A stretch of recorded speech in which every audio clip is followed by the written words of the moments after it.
Boa noite, povo de Deus, paz seja convosco.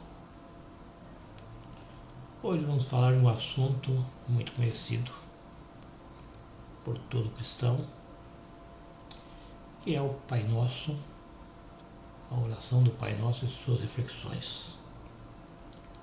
Um texto baseado no livro de Mateus, capítulo 6, versículo 9 ao 11, e no livro de Lucas, capítulo 11, versículos 2 e 3. A oração do Pai Nosso é ensinada por Cristo Jesus há cerca de 2000 anos atrás. Embora todo esse tempo ela continua sendo atual e necessária para todos aqueles que se intitulam de cristãos. Trata-se de um resumo de todo o Evangelho,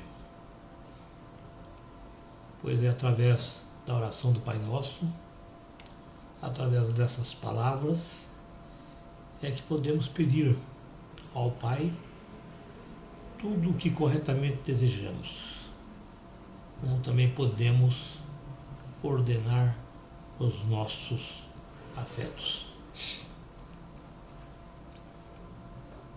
No modelo do Pai Nosso, ensinado por Cristo Jesus, reúne uma petição, reúne adoração, reúne confissão dos pecados e condena a vã repetição de orações e também condena a procura do homem por reconhecimento humano.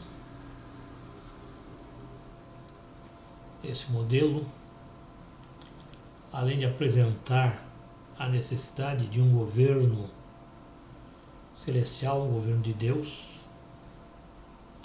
em cada aspecto da vida do homem, mostra 7 tópicos importantes de cada necessidade do ser humano, que inclui uma invocação seguida de 7 pedidos, dos quais 3 se referem a Deus e outros 4 se referem a necessidades, são pedidos para a nossa vida terrestre, e finaliza então com uma doxologia que diz: porque teu é o reino, o poder e a glória para tu sempre.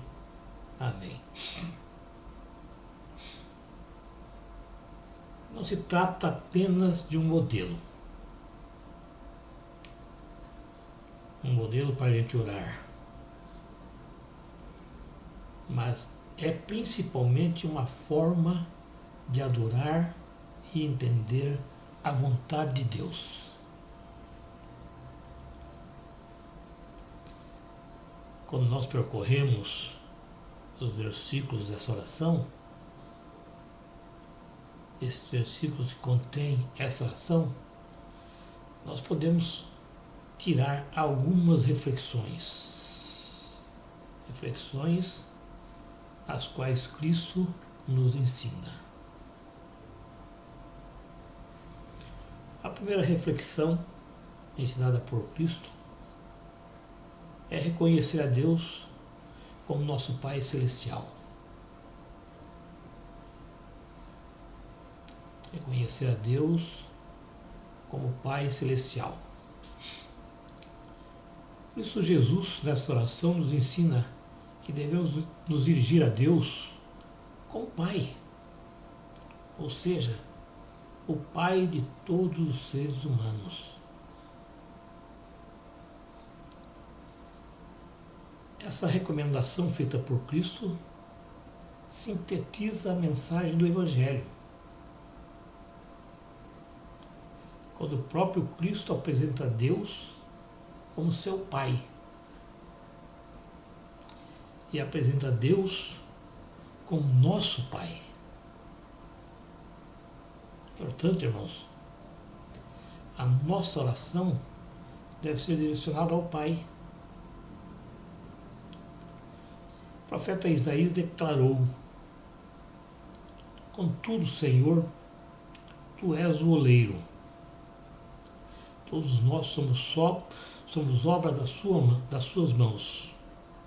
Palavras descritas no livro de Isaías, capítulo 64, versículo 8. Deus é nosso Pai. Se Deus é nosso Pai, nós somos co-irmãos de Cristo Jesus. E como irmãos de Cristo, trazemos no nosso sangue o seu DNA. Porque fomos criados à imagem e semelhança de Deus. Uma imagem e semelhança que havíamos perdido.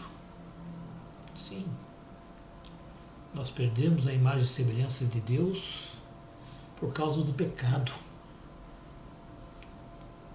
E foi por isso que Cristo Jesus veio a essa terra,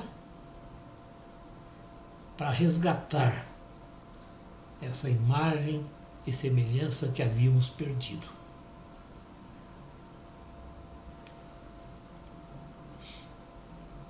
Ao invocarmos Pai Nosso, estamos atraindo o amor divino. Estamos gerando um clima de fidelidade e de confiança. Uma fidelidade e uma confiança de pai para filho e de filho para pai. Fomos adotados como seus filhos. Mas não por nenhum mérito nosso, por nenhum mérito do ser humano. Somos adotados como filhos por mérito de Cristo Jesus, pelo que Ele fez na cruz do Calvário, entregando a sua vida para pagar a dívida que tínhamos para com o Pai. E com isso somos recebidos como herdeiros da família de Deus, e por isso podemos chamá-los de Pai.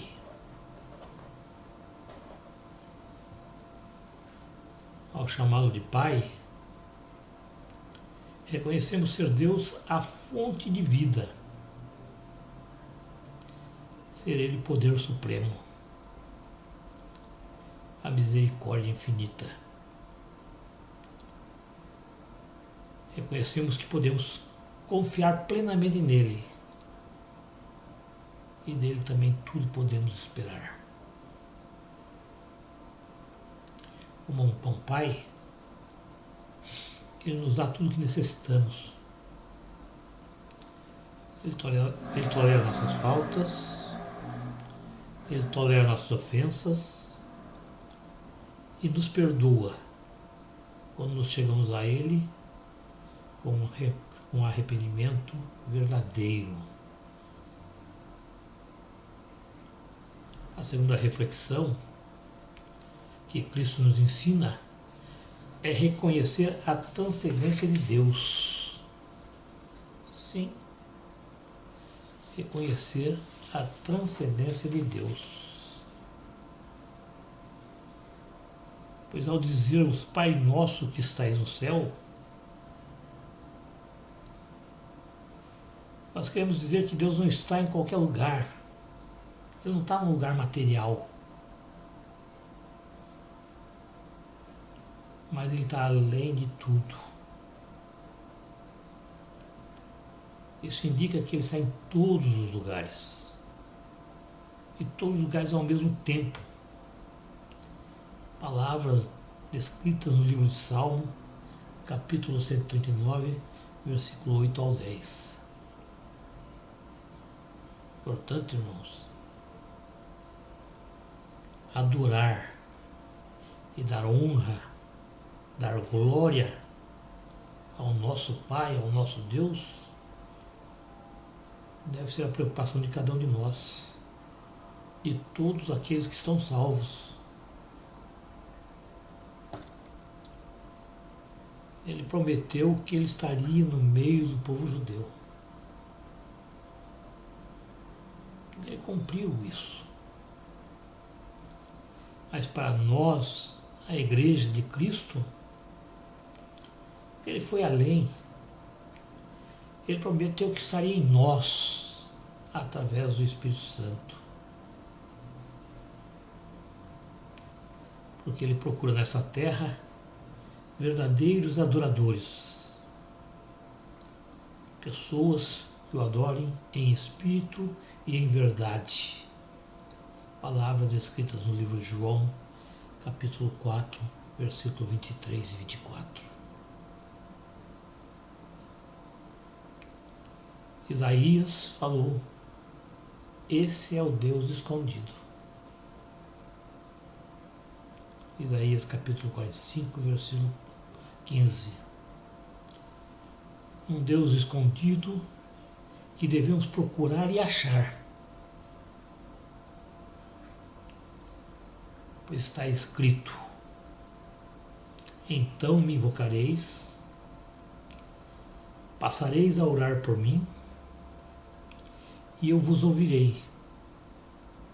Buscar-me-ei e me achareis, quando me buscar de todo o vosso coração. Palavras ditas por Jeremias, capítulo 29, versículo 12 e 13. Então, se nós orarmos a Deus, se nós buscarmos a Deus de todo o coração, nós o acharemos, com toda certeza. A terceira reflexão ensinada por Cristo Jesus diz que o nome de Deus deve ser santificado.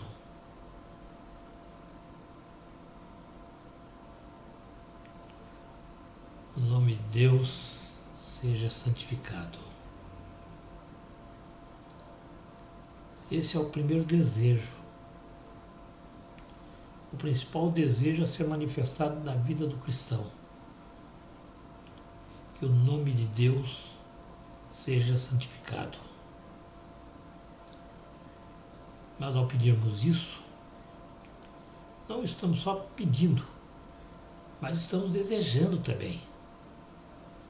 Desejando que o nome de Deus reflita verdadeiramente um ser santo, um ser puro, um ser simples, um ser amoroso, um ser sem corrupção, sem falsidade.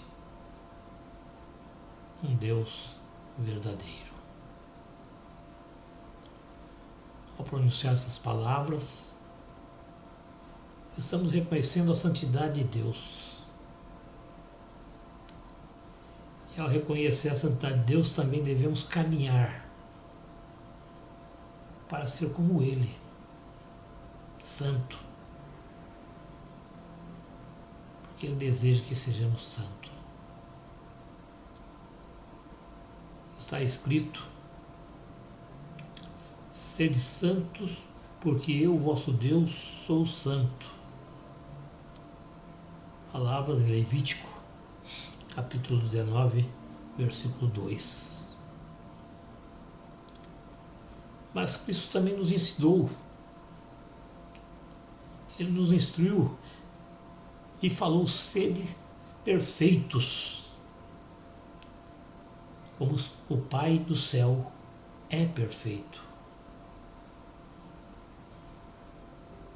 Palavras ditas por Cristo no livro de Mateus, no versículo 5, capítulo 5, versículo 46.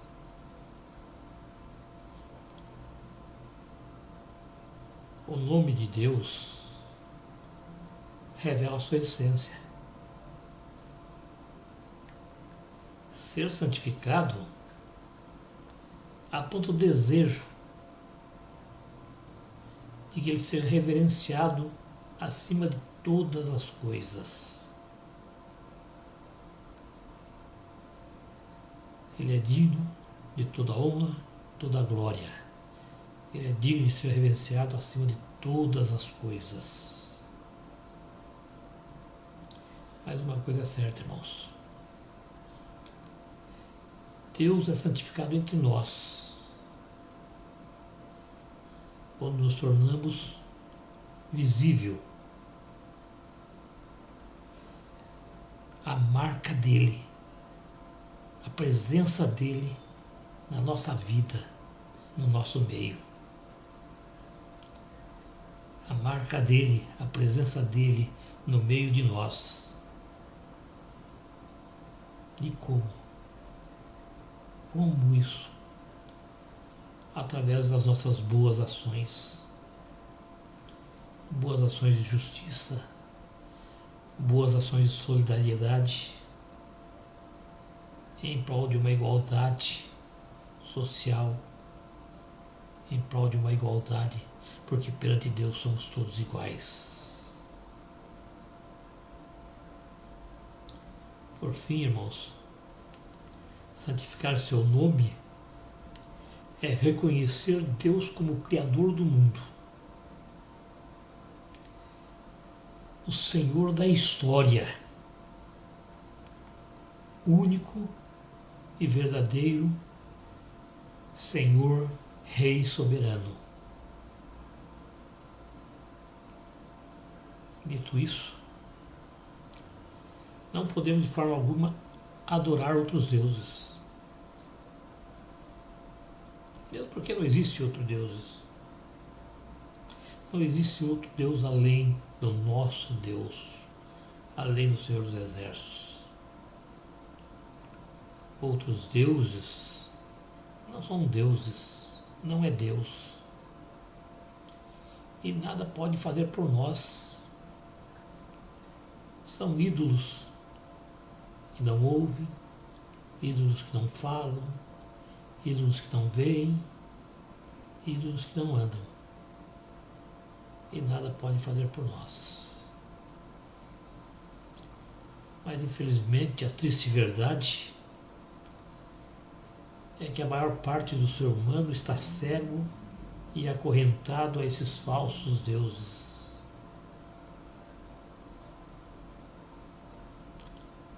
O ser humano, na sua grande maioria, está caminhando a largos passos para o inferno sem saber para onde está indo. É preciso que o mundo tome consciência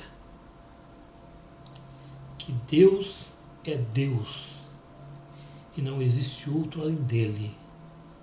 Ele é o único, verdadeiro, único capaz de resolver todos os nossos problemas. A quarta reflexão que Cristo nos ensina é acreditar na vontade de Deus.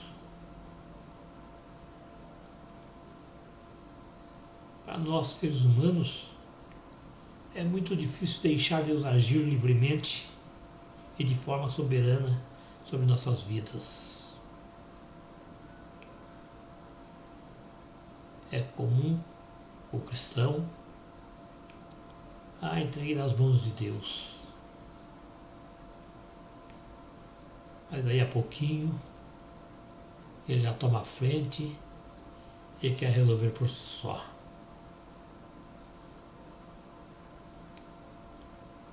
Infelizmente, irmãos, em nós, seres humanos, há muita cobiça, há muita inveja, há muita maldade. E todas essas coisas estão em conflito com o reino de Deus. Porque o reino de Deus se traduz em ações em prol da paz e da justiça. Em Deus é pura bondade, é puro amor, é pura harmonia. No reino de Deus, a solidariedade, a paz. O reino de Deus é um espaço onde não existe mal, não existe corrupção, não existe opressão, não existe mentira e também não existe medo. Quando falamos e pedimos, venha a nós o teu reino, nós estamos pedindo algo que nos afeta diretamente. Estamos pedindo algo que pode mudar nossas vidas. Porque quando o reino de Deus está em nós, Ele planta em nós, em cada um de nós, uma vida plena e eterna.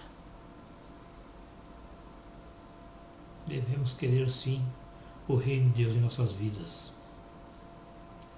Mas também devemos acreditar na vontade de Deus. Pois essa é a vontade de Deus. Que o reino cresça. Mas cresça à medida que o homem aprenda a dirigir-se a Deus como Pai. Dirigir-se a Deus na intimidade das orações, se esforçando para cumprir a sua vontade. Palavras descritas no livro de Mateus, capítulo 23, versículos 9. Quando nós queremos cumprir a vontade de Deus, desejamos cumprir a vontade de Deus, isso é submissão, é ser submisso à sua vontade. É um querer que todo cristão verdadeiro deveria ter. Viver desejando que a vontade do Pai prevaleça. Não na vida particular nossa, mas que prevaleça em toda a terra, em todo o universo. Uma coisa é certa.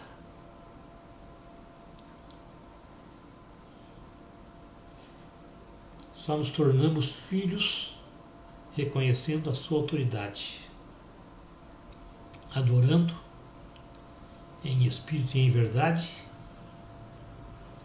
na ânsia que de seu governo seja finalmente real, implantado com toda a plenitude e por toda a terra.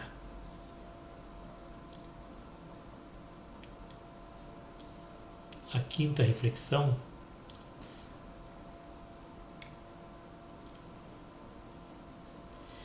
é entender que a vontade de Deus será realizada na terra e no céu.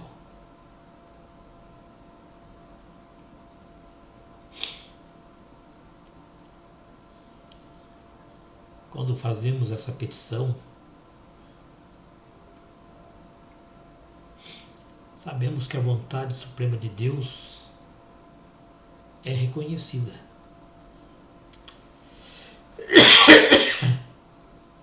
E desejamos que ela seja realizada.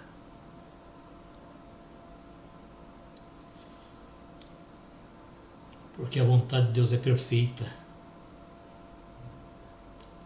Por mais que muitas vezes a gente não entenda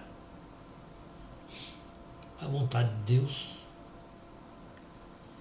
por mais que na maioria das vezes ela não venha de encontro com os nossos anseios, com os nossos desejos,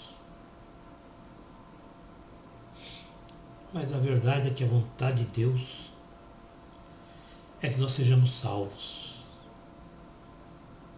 A principal coisa é que o homem seja salvo. Para que isso se realizasse, para que isso se cumprisse e o homem ser salvo, ele mandou o seu Filho, Cristo Jesus. Mandou para que morresse na cruz do Calvário, pagando nossas dívidas. mas Ele também quer que nos amemos uns aos outros. Ele quer que nós o amemos acima de todas as coisas. E que venhamos em cada dia obedecer os seus mandamentos.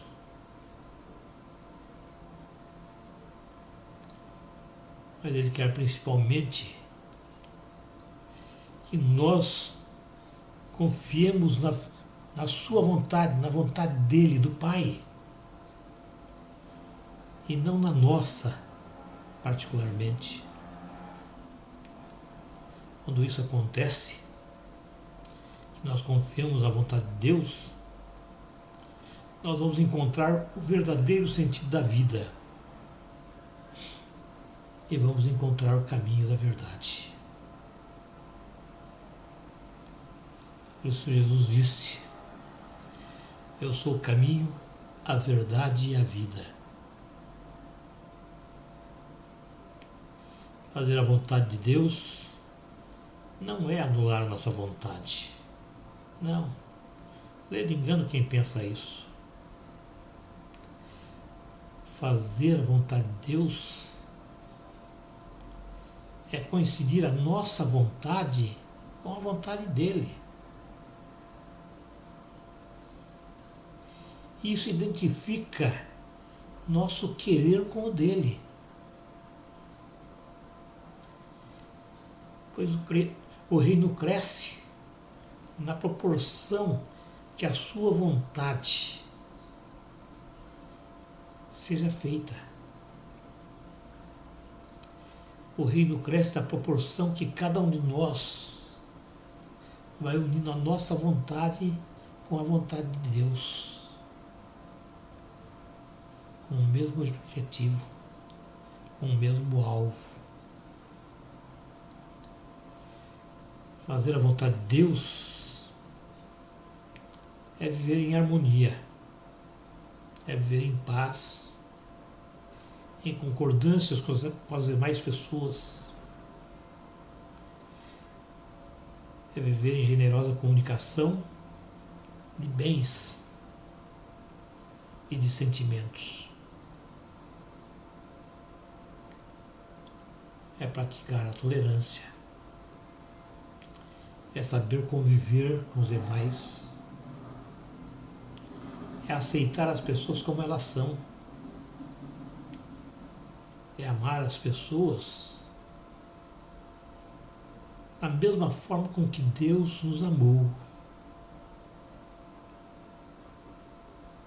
entregando seu próprio Filho para que nós tivéssemos vida e vida com abundância. Está escrito: não sabeis que os injustos não vão herdar o reino de Deus? E nos alerta: não erreis. Nem os devassos, nem os idólatras, nem os adúlteros, nem os efeminados, nem os sodomitas, nem os ladrões, nem os avarentos, nem os bêbados, nem os maldizentes, nem os roubadores, nenhum deles herdarão o reino de Deus. Palavras descritas no livro de 1 Coríntios, capítulo 6, versículo 9 ao 10. Uma coisa é certa, irmãos: nada e ninguém poderá impedir a vontade de Deus, que a vontade dele seja realizada na terra. Não só na terra, mas realizada no céu também. Pois a vontade de Deus será feita com amor, pois Deus é amor. 1 João, capítulo 4, versículo 7 ao 21. A sexta reflexão que Cristo nos ensina é que nós devemos ser gratos pelas providências de Deus.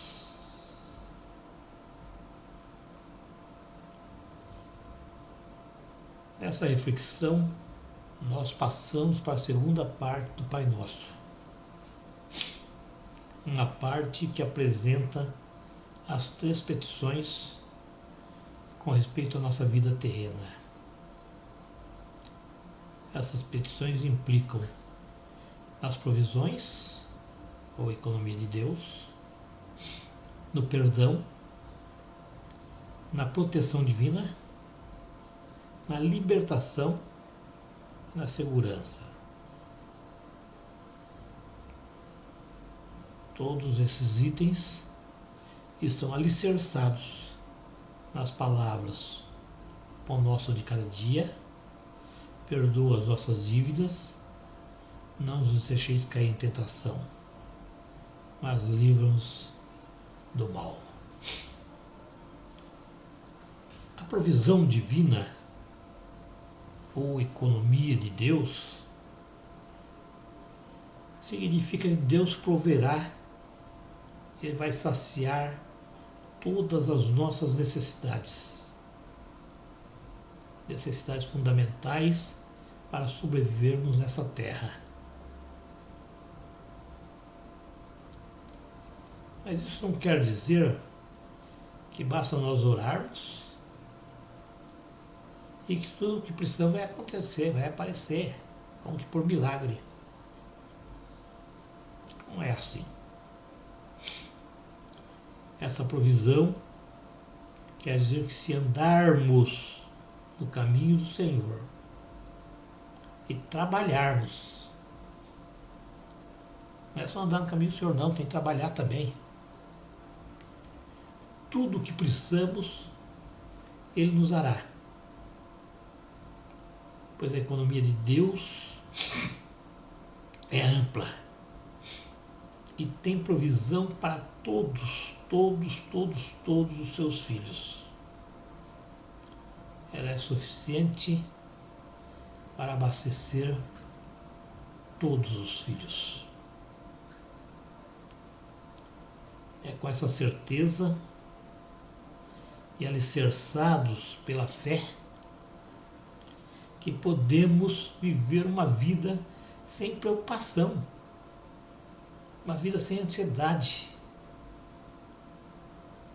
ansiosos por o que vamos vestir, o que vamos comer.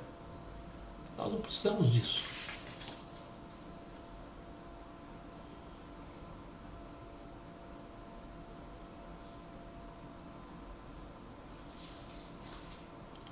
Nós não precisamos dessas coisas. Então, essa economia de Deus está à disposição de quem segue o caminho de Deus, faz a vontade dele, e de quem trabalha. Deus não gosta do preguiçoso.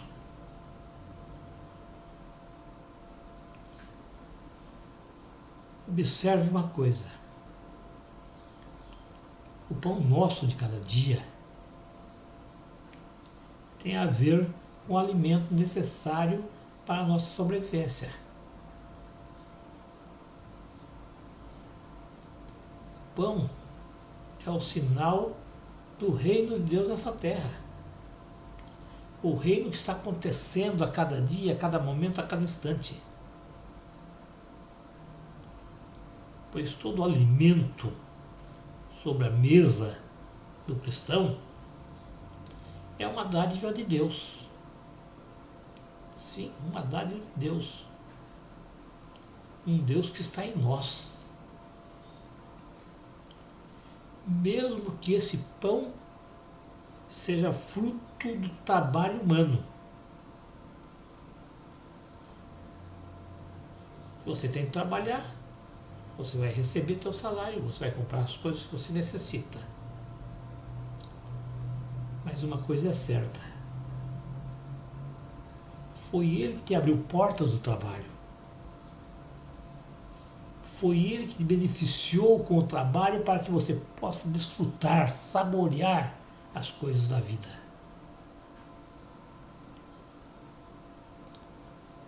O perdão, irmãos,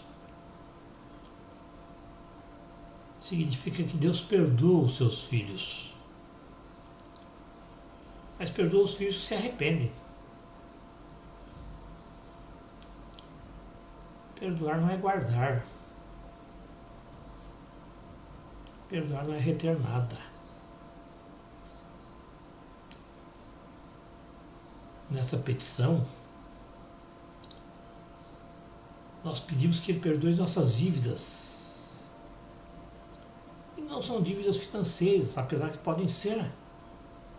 Mas quando falamos disso, se trata de dívidas espirituais. Dívidas oriundas do pecado. Pecado que cometemos todos os dias. Mas somos justificados. Somos perdoados e também regenerados através de Cristo Jesus. Quando Cristo se entregou na cruz do Calvário, Ele levou com Ele nossos pecados. E todos os pecados dos seres humanos foram pregados naquela cruz.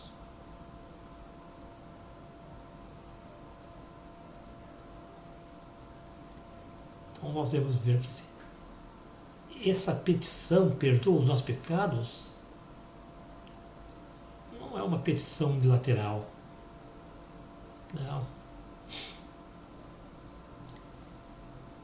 Para que nós sejamos perdoados, é preciso que nós perdoemos também os nossos devedores. Como é que eu vou chegar ao Pai, você vai chegar ao Pai, pedir perdão dos seus pecados, se você não consegue perdoar aqueles que te ofenderam, aqueles que devem?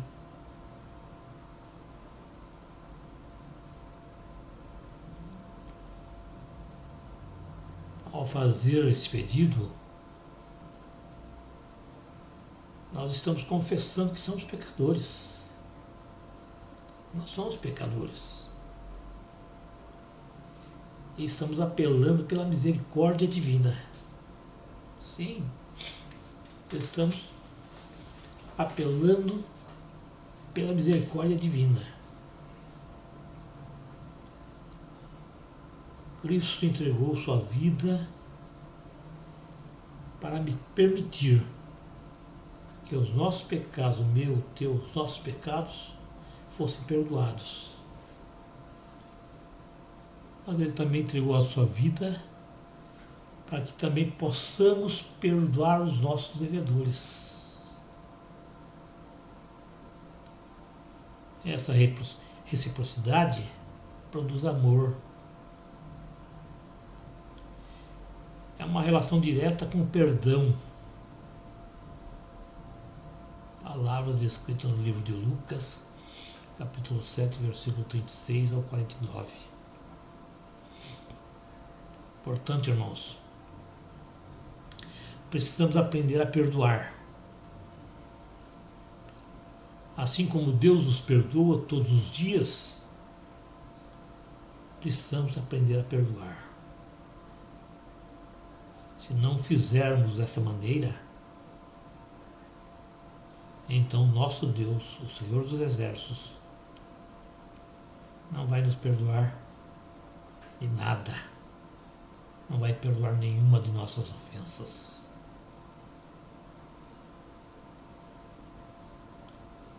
A proteção divina está relacionada com abrigo, com acolhimento. Infelizmente, irmãos, todo ser humano está sob a mira do encardido. O diabo, que procura nos aprisionar. E ele sempre consegue aprisionar o ser humano através dos seus desejos e de suas fraquezas.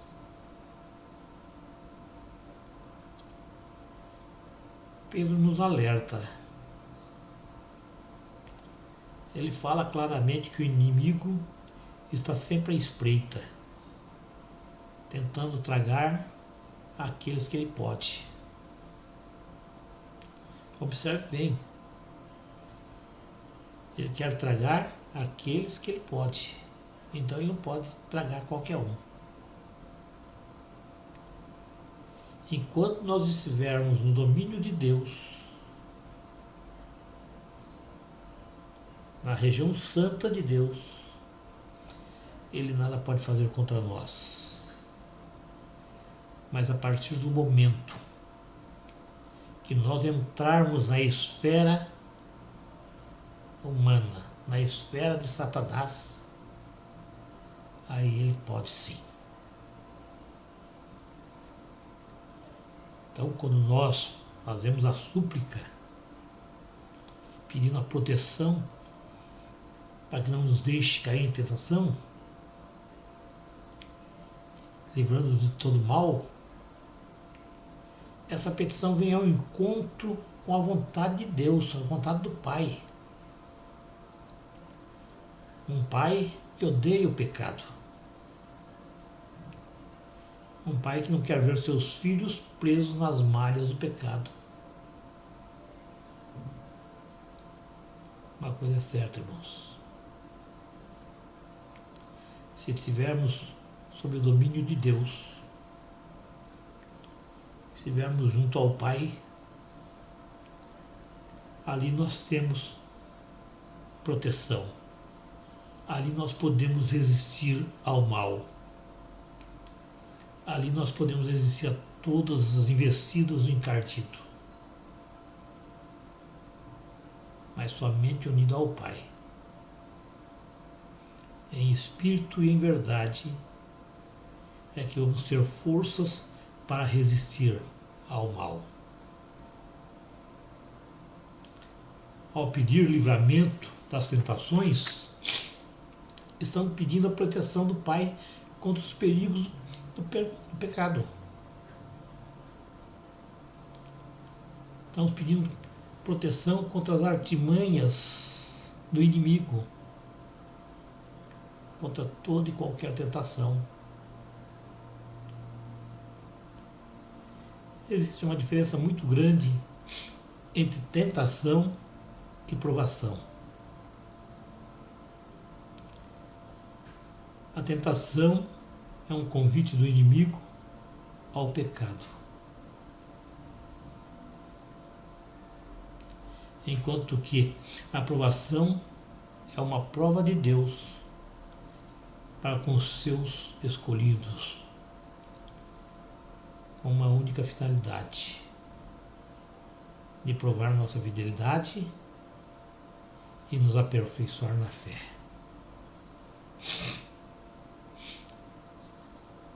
A libertação, ela aponta para a libertação de toda forma de mal.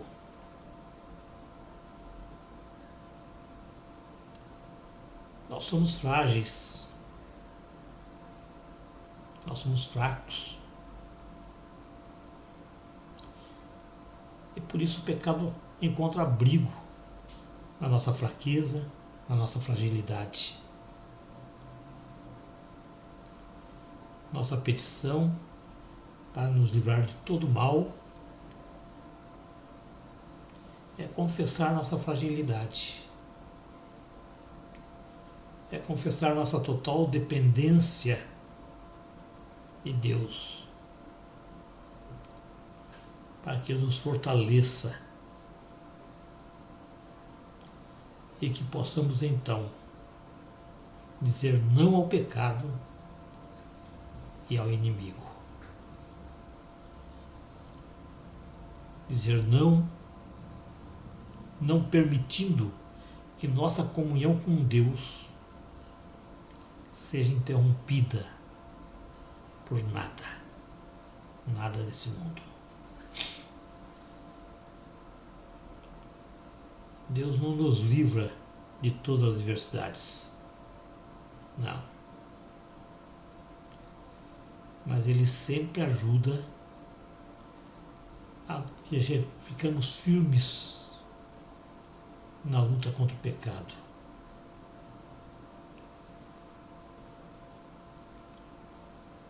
A coisa certa, cair na provocação e aceitar a proposta de sair do caminho de Deus é virar as costas para Deus, é virar as costas para Cristo Jesus, é aceitar a amizade do mundo, é aceitar a inimizade com Deus.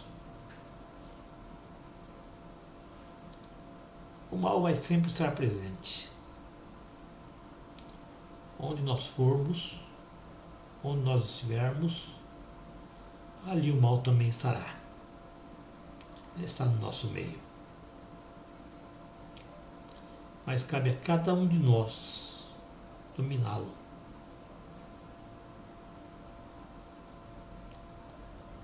Está escrito: tudo posso naquele que me fortalece. Com Cristo Jesus podemos todas as coisas. Todas as coisas. Todas, sem nenhuma exceção. A sétima e última reflexão é que devemos compreender a doxologia. Essa petição que somente os evangélicos citam, os demais cristãos não citam, é encerrada com palavras que mostram a majestade e a glória de Deus. Mostram a dependência do ser humano do seu amor, da sua bondade, da sua misericórdia, da sua graça. O amém, que é a mesma coisa que assim seja, exprime nossa vontade. Vontade que esses desejos sejam realizados hoje e sempre, em nome de Jesus. Amém.